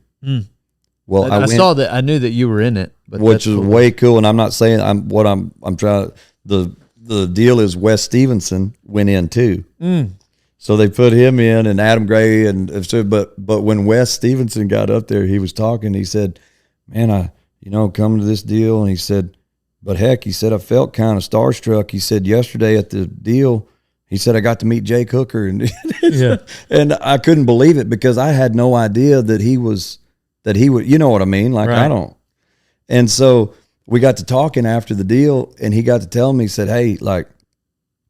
He said, our rodeo, it was always me and Will and Tom McFarland. Like that was our crew. That was the Wolf Pack. That was them. Yeah. And he said, man, it never failed. Like we'd be like hungover, we'd drank a little too much night before, and get to the rodeo and look at the draw sheet. And like, we got some buckers drawed. Like, sure enough, we're going to have to man up here and cowboy up on this deal. Cause like, we don't feel good. And so he said, like, we'd be down there getting ready, and he said, I'd look up there at the announcer deal and they'd be playing the music. He'd say, "Hey, play that rodeo man." And he said that rodeo man would come on, and he said, boy, we'd go to getting right, Yeah. And so anyway, so that song I got coming is called Cowboy's Dream, and it's about that.